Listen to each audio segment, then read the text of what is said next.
Sveiki, tai ką tik atsivežėm mano akim vieną gražiausių Volkswagen elektromobilių. Volkswagen ID 5 GTX 4 varomais ratais.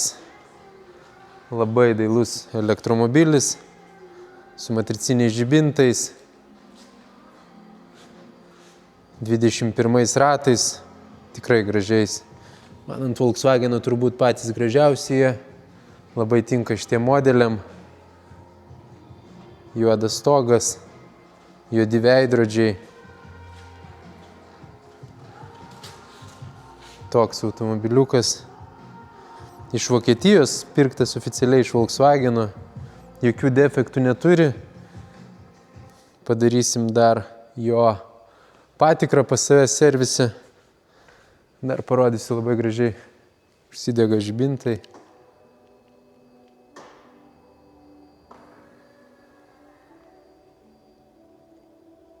Čia vadinasi 3D kažkaip. IQ žibintai.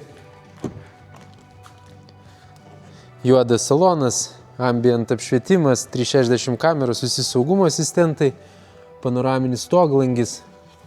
Nėra gaila elektrinių sėdynių, bet gal čia nėra didžiausias trūkumas. Rida automobilio 81 000.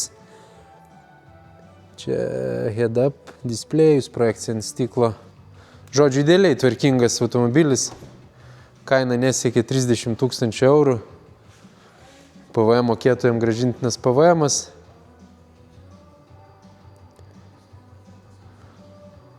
Apva nepanaudota, šilumos siurblys, kas yra labai svarbu šitam automobiliui. Tiksliau, ne tiek kiek automobiliui, kiek pirkėjams dažniausiai svarbus šilumos siurblys.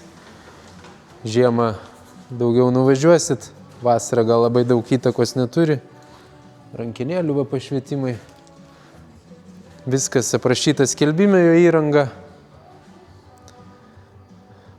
Taip pat dar turėsim keletą ID4. Vieną Škodą Enyaqą. Laukiam jūsų pas mus Auto Vibe.